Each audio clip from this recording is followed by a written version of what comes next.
복에 대한 말씀 암송기도와 암송찬양. 신명기 30장 9절 말씀. 내가 내 하나님 여호와의 말씀을 청종하여 이 율법책에 기록된 그의 명령과 규례를 지키고 내 마음을 다하며 뜻을 다하여 여호와 내 하나님께 돌아오면 내 하나님 여호와께서 내 손으로 하는 모든 일과 내 몸의 소생과 내 가축의 새끼와 내 토지 소산을 많게 하시고 내게 복을 주시되 곧 여호와께서 내 조상들을 기뻐하신 것과 같이 너를 다시 기뻐하사 내게 복을 주시리라. 내가 내 하나님 여호와의 말씀을 청종하여 이 율법책에 기록된 그의 명령과 규례를 지키고 내 마음을 다하며 뜻을 다하여 여호와 내 하나님께 돌아오면 내 하나님 여호와께서 내 손으로 하는 모든 일과 내 몸의 소생과 내 가축의 새끼와 내 토지 소산을 많게 하시고 내게 복을 주시되 곧 여호와께서 내 조상들을 기뻐하신 것과 같이 너를 다시 기뻐하사 내게 복을 주시리라.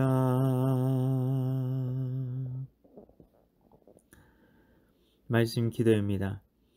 하나님 아버지, 포로로 잡혀간 이스라엘에게 주시는 말씀입니다. 나라가 망해서 포로로 끌려간 판국에 하나님께서는 소망에 대해 말씀하십니다. 이것은 희망 고문 아닌가요? 왜 하나님께서 그렇게까지 이스라엘이 밑바닥으로 내려가게 하신 것일까요? 실제로 나라가 망했는데 이런 복이 다시 주어진다는 것이 가능한 일일까요? 애초부터 망하게 하지 않으셨으면 되는 것 아닌가요? 우리는 역사를 통해 하나님께서 이스라엘 백성들을 다시 고국으로 돌아오게 하신 이야기를 알고 있습니다. 그러나 그들은 예수님 때까지도 식민지였습니다. 실제로 주권이 회복된 것은 아니었다는 것입니다. 나라의 3요소는 국민, 영토, 주권입니다. 그런데 주권도 실제로 그들의 땅도 아니었으니 영토도 회복된 것이 아니었습니다. 하나님께는 하나님의 백성들이 곧 하나님 나라였던 것입니다.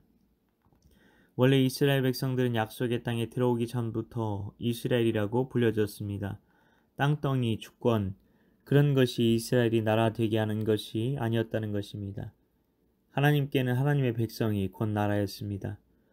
그래서 이스라엘 나라가 북과 남이 각각 주전 722년과 586년에 망한 것처럼 보이지만 하나님께는 이스라엘이 망한 것이 아니었습니다. 이스라엘의 본질은 그 백성이었기 때문입니다. 본질만 살아있으면 이스라엘 나라는 망한 것이 아니었습니다. 그렇기 때문에 하나님 보시기에 땅덩이를 빼앗기고 주권을 빼앗기는 것은 아무 문제도 되는 일이 아니었습니다. 그러나 이스라엘의 왕들은 그 땅덩이 하나 지켜보려고 주권을 지켜보려고 가진 노력을 다 기울였습니다.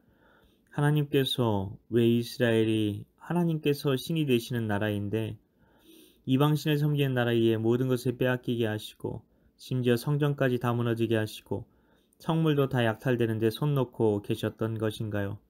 이스라엘에게 나라의 본질을 가르쳐 주시기 위해서였습니다. 그들이 첫사랑을 회복하게 하시기 위해서였습니다. 하나님께서는 눈물의 선지자 예레미야를 통해 신혼 때의 사랑을 기억한다고 말씀하십니다. 신혼 때가 언제입니까? 광야 시절이었습니다. 땅덩이도 없고 이 땅의 소유가 아무것도 없던 그때 마치 고국이 없는 난민처럼 떠돌아다니던 시절이었습니다. 그때가 하나님 보시기에는 신혼의 때처럼 이스라엘 백성들이 하나님을 진짜 사랑했던 때라는 겁니다. 그때가 진짜 이스라엘 나라였다는 겁니다. 하나님께서는 이스라엘이 이스라엘 나라가 되기 위해 필요하다고 생각했던 외부적인 조건, 환경들을 전부 가져가 버리신 것입니다. 이스라엘 백성들은 자신들이 마치 벌거벗겨진 것 같은 기분이었을 겁니다. 다 잃었다고 생각될 겁니다. 하지만 그들은 새로운 여정을 시작한 겁니다. 바로 진짜 이스라엘 나라를 회복하는 여정을요. 하나님께서는 이스라엘 나라가 어떻게 하면 회복될 수 있는지 아셨던 것입니다. 이스라엘 나라가 아닌 것들을 다 내려놓게 하면 그제서야 무엇이 본질인지 볼 수 있게 되고 거기서부터 그 본질에서부터 하나님 나라가 세워질 수 있다는 것을 아셨던 것입니다. 우리는 희망 고문에 대한 이야기를 합니다. 희망으로 고문하지 말라는 것입니다. 어차피 흙수저로 태어난 인생은 흙수저로 끝날 수밖에 없다는 것입니다. 희망이라는 마약으로 이미 지옥 같은 현실로 살아가는 우리를 괴롭히지 말라는 것입니다. 그런데 여기서 말하는 것은 희망에 대한 것이 아닙니다. 희망은 이루어질지 불확실한데 좋은 미래를 꿈꾸는 것을 말합니다. 그러나 소망은 다릅니다. 하나님의 말씀은 하나님께서 소망의 하나님이시라고 합니다. 믿음, 소망, 사랑은 항상 있을 것이라고 말씀하셨습니다. 하나님은 소망의 하나님이십니다. 소망은 반드시 이루어집니다. 우리 삶에는 고난이 있을 수밖에 없습니다. 경건하게 살고자 하는 자에게는 반드시 고난이 있다고 하셨습니다. 그 위대한 삶을 살았던 사도 바울도 얼마나 많은 고난을 당했습니까? 그들이 그리스도의 일꾼이냐? 정신없는 말을 하거니와 나는 더욱 그러하도다. 내가 숙을 넘치도록 하고 옥에 갇히기도 더 많이 하고 매도 수없이 맞고 여러 번 죽을 뻔하였으니 유대인들에게 40에서 하나 감한매를 5번 맞았으며 3번 태장으로 맞고 1번 돌로 맞고 3번 파선하고 일주야를 깊은 바다에서 지냈으며 여러 번 여행하면서 강의 위험과 강도의 위험과 동족의 위험과 이방인의 위험과 시내의 위험과 광야의 위험과 바다의 위험과 거짓 형제 중의 위험을 당하고 또 수고하며 애쓰고 여러 번 자지 못하고 줄이며 목마르고 여러 번 굶고 춥고 헐벗었노라. 그 외의 일은 고사하고 아직도 날마다 내 속에 눌리는 일이 있으니 곧 모든 교회를 위하여 염려하는 것이라. 이것이 바울의 고백이었습니다.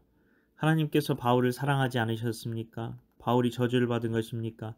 바울의 사역을 하나님께서 기뻐하지 않으신 것입니까? 대답은 전부 아니오입니다. 하나님께서는 우리에게 고난을 허락하십니다. 그 고난을 통해 우리는 본질밖에 남지 않게 됩니다. 본질에서 벗어난 모든 것들은 고난의 영광로에서 다 제거되고 본질만 남게 하시는 것이 고난을 우리에게 허락하시는 목적입니다. 우리 삶에 일어나는 고난은 우리를 하나님의 나라가 되게 하시기 위한 하나님의 섭리입니다. 하나님의 지혜입니다. 하나님의 인도하심입니다. 아버지, 우리가 환경과 조건 때문에 일이 일비하지 않게 하소서. 소망의 하나님을 바라보며 그 어떤 고난 가운데서도 섭리하시고 인도하시는 지혜 자체이신 하나님을 바라보며 찬양하는 법을 배우게 하소서. 우리가 본질만 붙들게 하시고 그 위에 하나님 나라를 세워 가시려는 하나님의 놀라운 인도하심 가운데 있다는 것을 우리가 믿고 날마다 소망의 주님을 더욱 바라보는 법을 배우게 하소서. 고난 가운데 소망의 노래를 더욱 올려드리는 참된 믿음을 갖게 하옵소서. 이를 위해 오늘도 말씀 함성 기도와 찬양 가운데 나아가오니 성령으로 임하사 오늘도 소망 가운데 더욱 주님을 바라며 살게 하옵소서. 믿고 감사드리오며 예수님 이름으로 기도하옵나이다. 아멘.